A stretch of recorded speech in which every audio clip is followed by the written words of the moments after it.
గారు వాక్య సందేశం ఇస్తారు. దేవుని నామ స్తోత్రాలు. మీ అందరికి వందనాలండి. వందనాలు. ఈరోజు మనము ఒక ఆయన గురించి తెలుసుకుందాము. అమధ్య అనేటువంటి ఒక అతను ఉంటాడు. అమధ్య అనగా యెహోవా నా శక్తి, యెహోవా నా రక్షణ. అలాగే అతనికి భార్య ఉంటుంది. ఆమె యెరూషలేము కాపురస్తురాలు యెకల్య అంటే కూడా యెహోవా నా శక్తి, నా బలం అని. వారికి ఒక మంచి కుమారుడు జన్మిస్తాడు. ఆయన పేరే ఉజ్జియా అనేటువంటి ఒక కింగ్ అన్నమాట. ఈయన ఉజ్జియా అంటే కూడా యెహోవా యొక్క బలము, యెహోవా నా బలమా. చూడండి, ముగ్గురు పేర్లలో కూడాను ఒకటే కలిసి వచ్చేలా ఉంటుంది. వారు ముగ్గురు కూడాను దేవుని ఎడల భయభక్తులు కలిగి, దేవుని ఎడల యథార్థంగా ఉంటూ జీవిస్తున్నటువంటి వారు. మనం ఇంకా చెప్పవచ్చు, యూదా రాజ్యంలో అత్యధిక సంవత్సరాలు రూల్ చేసినటువంటి కింగ్లో ఈయన కూడా ఒకడు. మన అందరికీ తెలుసు, ఎక్కువగా మరి దావీదైతే 40 సంవత్సరాలు, ఆయన కుమారుడైతే 40 సంవత్సరాలు, 52 సంవత్సరాలు మరి యూదా రాజ్యాన్ని పరిపాలించాడు.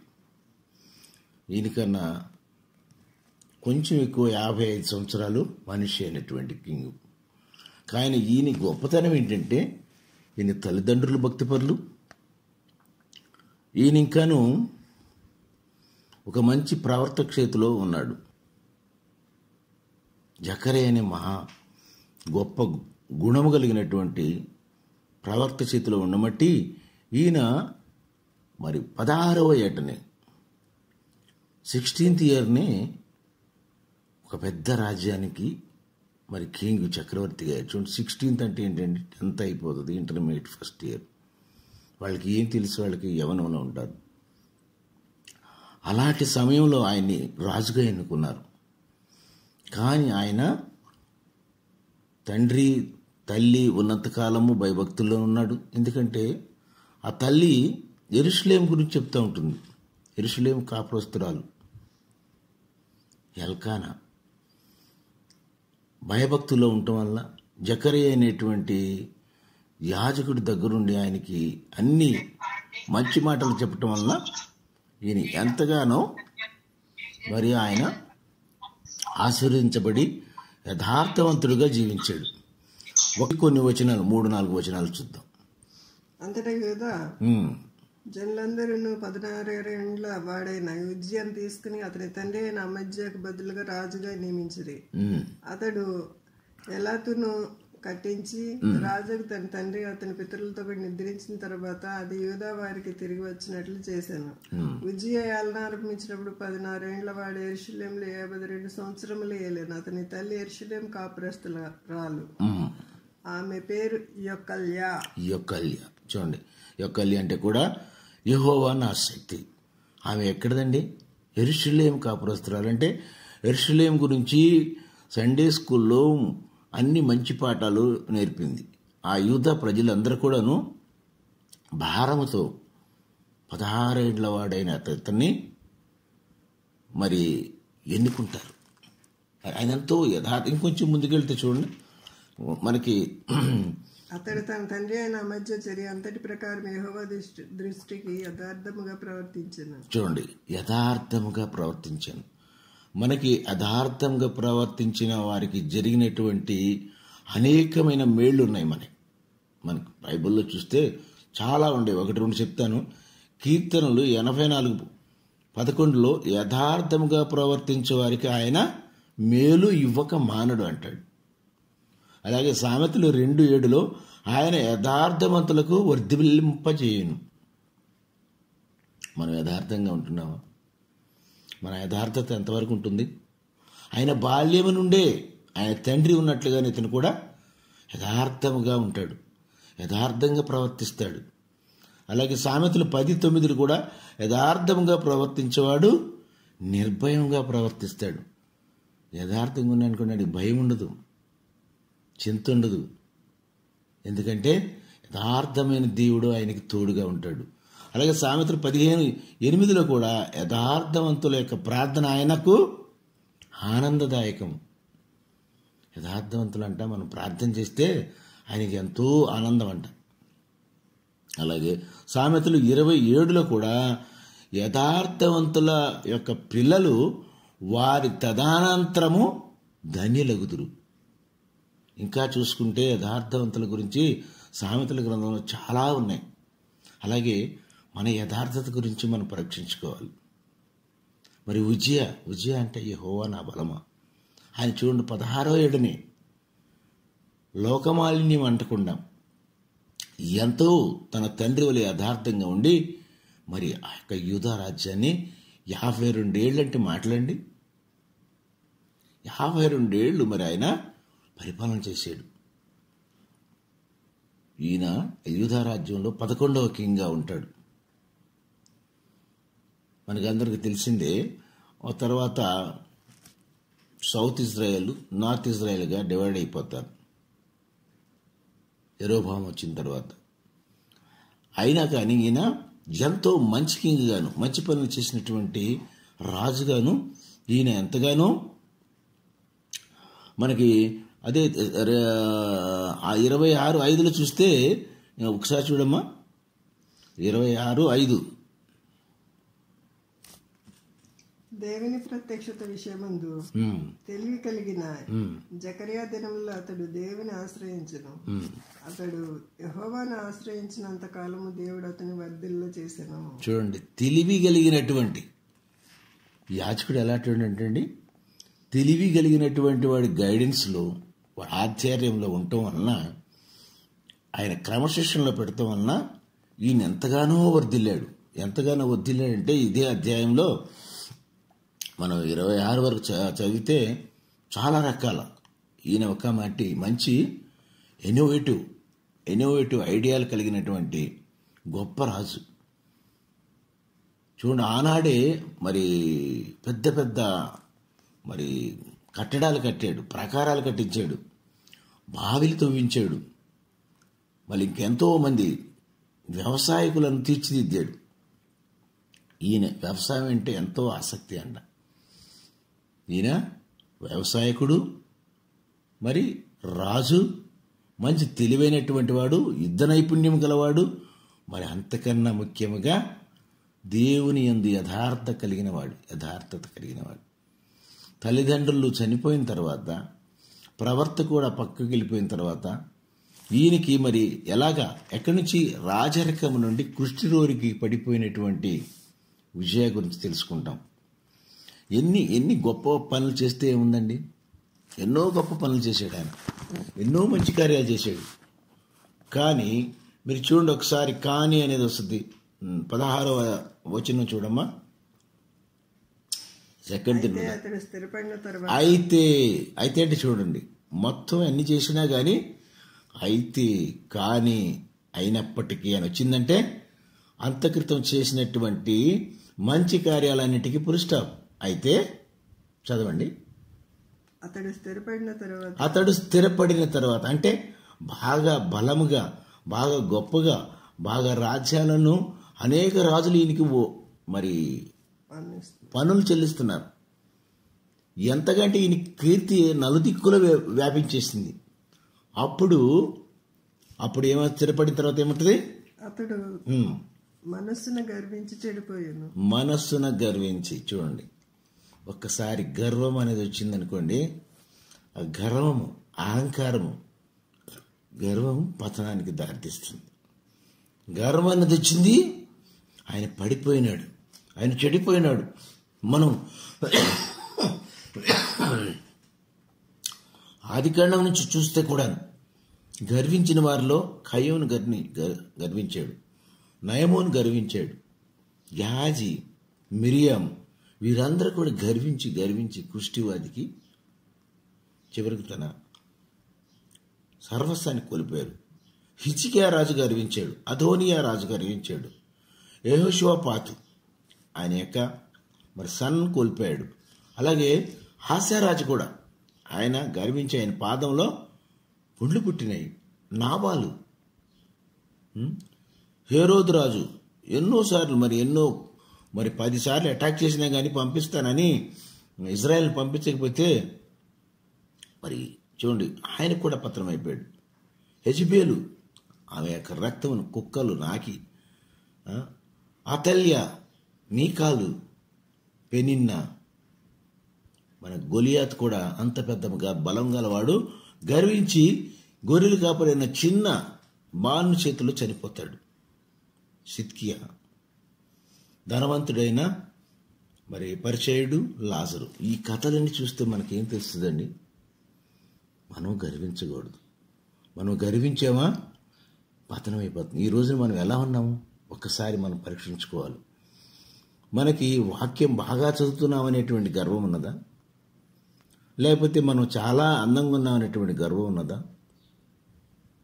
లేకపోతే నేను పరిచయం బాగా చేస్తున్నామనే గర్వం ఉన్నదా? పాటలు బాగా పాడుతున్నాను, నాకంటే బాగా పాడలేనటువంటి వారు ఉన్నారనేటువంటి గర్వం ఉన్నదా? ఎలాంటి గర్వం ఉన్నది? చూడండి, ఆనాడు కూడాను మరి దేవుని వద్ద ఉన్నటువంటి దేవదూత గర్వించి పడిపోయి సైతాన్గా అపవాదిగా అయిపోయింది. గర్వం పతనాన్ని తీసుకెళ్తుంది. గర్వం మనల్ని అణిచివేస్తుంది. గర్వం మనకి సర్వస్వమునకు తీసుకెళ్ళిపోయి పాతాళాన్ని తీసుకెళ్ళి నాశనం చేసేస్తుంది. చూడండి, మరి ఇలాంటి గొప్ప వ్యక్తి, ఎన్నో మంచి పనులు చేసినటువంటి, ఎంతో కాలం పరిపాలించినటువంటి, యథార్థత కలిగినటువంటి ఈ ఉజ్జియా జీవితం నుంచి మనం ఏమి నేర్చుకుంటాం? How far we are righteous, how far we are upright, how far we are living God.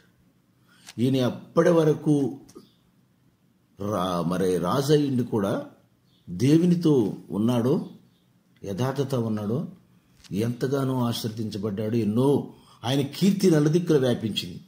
తర్వాత ఒకసారి చూడమ్మా 17, 18, 26 అధ్యాయము 17, 18 యాజకుడైన అజర్యాయు అతనితో కూడా ధైర్యవంతులైన యెహోవా యాజకులు 80 మంది అతని వెంబడి లోపలికి పోయిరి. చూడండి, 80 మంది దేవుని మందిరంలో యాజకులుంటే, అయ్యా విజయ నువ్వు రాజువే, కానీ యాజకత్వం చేయడానికి కుదరదు. ఇంకా పైనుంచి చదువుతుంది.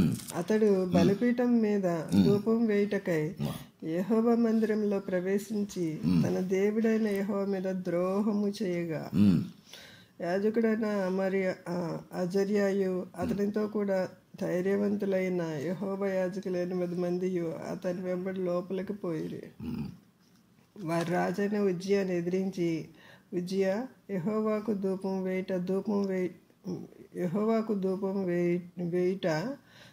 వేయుటకై ప్రతిష్ఠింపబడిన అహరోను సంతతి వారైన యాజకుల పనియే కానీ నీ పని కాదు. చాలు, చూడండి, ఇక్కడ క్లియర్గా చెప్తారు యాజకులు, అయ్యా రాజు అయితే రాజు పని చేయను, దీనికి ప్రత్యేకంగా నియమించబడిన వారు ఉన్నాం మేము.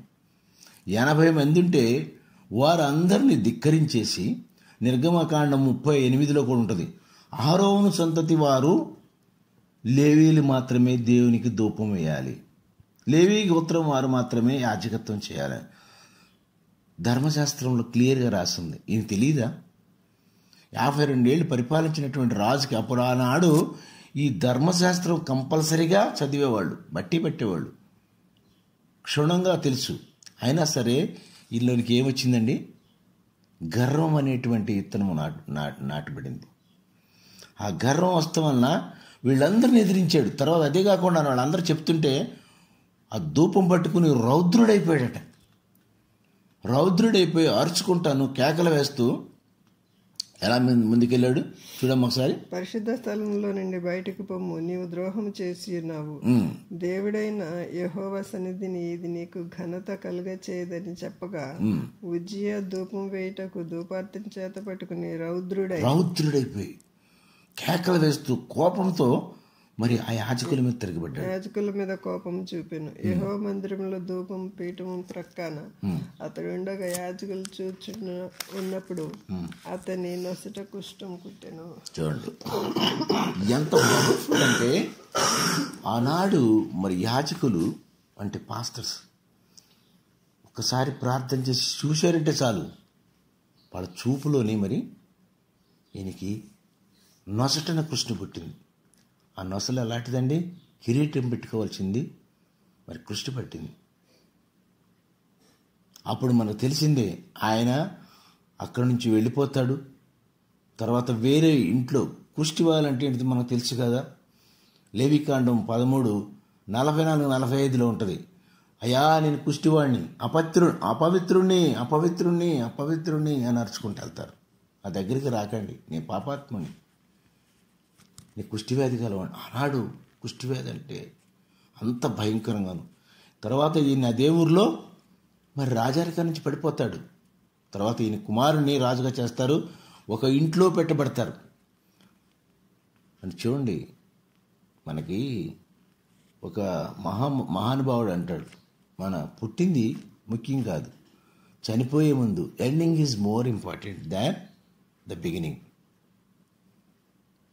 మనకు తెలుసు దావీదు కుమారుడు ఆయన సొలొమోన్ కూడా ఫస్ట్లో ఎంతో మంచి ప్రార్థనాపరుడుగా, ఎంతో శక్తివంతంగా, మరి ఎండింగ్లో ఏమైపోతాడు? అలాగే ఎంతమంది ఉన్నారు. వీటన్నిటి నుంచి మనం నేర్చుకోవాల్సింది ఏంటంటే, మనము గర్వించకూడదు. ఈయన ఎంత గొప్పవాడైతే ఏంటండి, ఈ ఉజ్జయ అనేటువంటి ఆయన అమోనీలను, మొహీయులను, అరేబియలను, ఫిలిపియలను అనేక మందిని జయించాడు. ఎవరు జయించలేనటువంటి ఎంతోమందిని జయించాడు. కానీ దాని హృదయంలో పుట్టినటువంటి అహంకారాన్ని జయించలేకపోయాడే. ఆ చిన్న అహంకారం, గర్వం ఎంతోమంది రాజులను గడగడలాడించి కీర్తిని నలుదిక్కులా వ్యాపింపచేసినటువంటి 52 ఏళ్ళు పరిపాలించినటువంటి ఉజ్జయ చిన్న విషబీజం పతనమైపోయాడే. అలాగే ఉజ్జయను ఎంతో నేలను దున్ని అడవిని సాఫ్ చేసి మంచి నేలగా చేసి మంచి విత్తనాలు వేసి మంచి పంటలు కోయించి అనేకులకు ఆదర్శంగా ఉన్నటువంటి ఆయన హృదయంలో చిన్న విషపు గర్వమని విత్తనము నాటబడి మరి నాశనమని పంట కోసాడు, పతనం అయిపోయాడు. రాజుకి ఎందుకంటే మన చిన్నప్పుడు ఉన్నది, గాడి చేయవలసిన పని గాడి చేయాలి, కుక్క చేయవలసిన పని కుక్క పని. ఒక ఇంటి యజమాని దగ్గర 2 ఉంటాయి. మనకు చాలా తెలుసు, చిన్నప్పుడు చూసుకున్నాం. ఒక దొంగ వస్తే ఆ ఇంట్లోకి ఆ కుక్క మరగాలి. ఆ కుక్క మరగకపోతే ఆ అనుకోని సమయంలో గాడిద మురికితే వచ్చేసి యజమానుడు గాడిదని కొడతాడు. ఏంటి నీ పని ఏంటి? అలాగే యజమానుడికి ఆయన తెలుసు కదా ఎవరు ధూపం వేయాలంటే, ఆయన యాజకత్వం చేయాలంటే వాళ్ళంతో పవిత్రంగా ఉండి ఒక పవిత్రమైన లేవీలు మాత్రమే చేయాలని దేవుడు నిర్ణయించాడు. వాళ్ళు చక్కగా స్నానం చేసి కాళ్ళు కడుక్కుని చేతులు కడుక్కుని లోనకెళ్ళి ధూపం వేస్తారు. రాజుకు అర్హత లేదు. ఈయన నేను రాజుని కదా అని గర్వించేసి ఆయన యొక్క గర్వంతో నాశనం అయిపోయాడు. గొప్ప ప్రాకారాలు కట్టాడండి ఆయన. మనకు చరిత్ర చూస్తే మరి అక్బరు, బీర్బల్ వీళ్ళంతా మనకు చేసిన పిరంగులు తయారు చేశారు. ఆనాడే చూడండి, ఎప్పుడండి అది? క్రీస్తు పూర్వము 792 నుంచి 740 సంవత్సరాల మధ్యలో ఉన్నట్టు కాలంలో ఆయన ఒక్కొక్క పిరంగిలో అనేకమైన పెద్ద పెద్ద రాళ్ళని పెట్టాడంట. ఈయన దగ్గర ఎంతమంది సైన్యం ఉన్నారు తెలుసా? 3,07,500 మంది. పెద్ద సైన్యం తయారు చేశాడే, గొప్ప ప్రాకారాలు కట్టాడే, దుర్గాలు కట్టాడే, గొప్ప బురుజులు నిర్మించాడే, అనేకమైన గొప్ప గొప్ప రాజులను జయించాడే. కానీ ఈయన హృదయంలో ఉన్నటువంటి గర్వాన్ని జయించలేకపోయాడు. కానీ ఈయన హృదయంలో ఉన్నటువంటి ఆ యొక్క చిన్న విషబీజం తొలగించలేకపోయాడు. కానీ చివరికి రాజు అయ్యింది కూడా. మరి ఆయన మరి ఎంత భయంకరంగా మరి మరణించాడంటే, ఆయన సమాధులు చేసినప్పుడు కూడా ఈయన రాజుల సమాధి దగ్గరికి తీసుకెళ్ళలేదు. ఎందుకంటే కుష్టివ్యాధి గలవాడు కదా. చూడండి, మన జీవితాల్లో కూడా మన ప్రారంభం ఎలా ఉంది? మన ప్రారంభం కన్నా మన ముగింపు ఎంతో గొప్పగా ఉండాలి. మన ప్రారంభం కన్నా మన యొక్క ఆఖరి విషయాలు ఎంతో గొప్పగా ఉండాలి. అందుకని చర్చిలో ఉంటే చర్చి తుడిసేవాళ్ళు తుడవాలి, కుర్చీలు వేసేవాళ్ళు వేయాలి, వాక్యం చెప్పేవాళ్ళే వాక్యం చెప్పాలి, ప్రార్థన చేసేవాళ్ళు చేయాలి, పాటలు పాడేవాళ్ళు. ఎవరి పని వాళ్ళకి ఇచ్చారండి దేవుడు? అనుకోని పనులు చేతుల్లో తీసుకుని పతనం అయిపోయినటువంటి వాళ్ళు. క్రైస్తవుల యొక్క బలం ఏంటండి ఈ రోజుల్లో? క్రైస్తవుల యొక్క బలం ఏంటి చెప్పండి? దేవునితో సంబంధం కలిగి ఉండటం.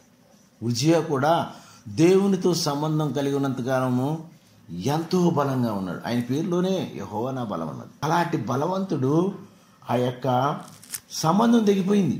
దేవునితో సంబంధం తెగిపోవటం వల్ల ఈయన హృదయములో గర్వం అనేది వచ్చింది. మనకి క్రైస్తవులకు కానీ మనకి కానీ ఏమైనా ఉండొచ్చండి. మంచితనం ఉండొచ్చు, గొప్పతనం ఉండొచ్చు, చదువు ఉండొచ్చు, సంధ్యలు ఉండొచ్చు, ఆస్తులు అంతస్తులు ఉండొచ్చు. కానీ గర్వం అనేది పెట్టుకోకండి మీ హృదయంలో. గర్వము నాశనానికి దారితీస్తుంది. మనం అనుకుంటాం ఏముందిలే గర్వం, మనం ఎవరు చూస్తున్నారని. కానీ దేవుడు చూస్తుంటాడు. దేవుడు చూస్తుంటాడండి. అందుకనే గర్వం, ఆయనకి గర్వం వచ్చేస్తుంది. స్థిరపడిపోయాడే నాది నాది అని. ఒక మహానుభావుడు అంటాడు, I will indicates always illness and we will indicates wellness. మనం ఎప్పుడు కూడాను మనమందరం కలిసి ఐక్యతతో మనమందరం కలిసి దేవుని సేవ చేయాలి. మనందరం కలిసి దేవుని పని చేయాలి. కానీ ఆయన నియమించిన పని మాత్రమే చేయాలి. అలా కాకుండా అరే నేను గొప్పవాడిని, నేను ఏదైనా చేయగలను చేస్తే ఈ విజయలాగానే అయిపోతుంది. గర్వం తీసేయండి, గర్వం తీసేయండి. దేవునితో సంబంధం కలిగి ఉండండి. అందుకనే ఈ యొక్క 26 రెండవ దినవృత్తాంతాలు 1 నుంచి మరి ఆ చాప్టర్ అంతా చదవండి. ఫస్ట్లో ఎలా ఉన్నాడు? ఎంత యవ్వనంలో మంచిగా రూల్ చేశాడు. గర్వం వచ్చింది 16వ వచనంలో.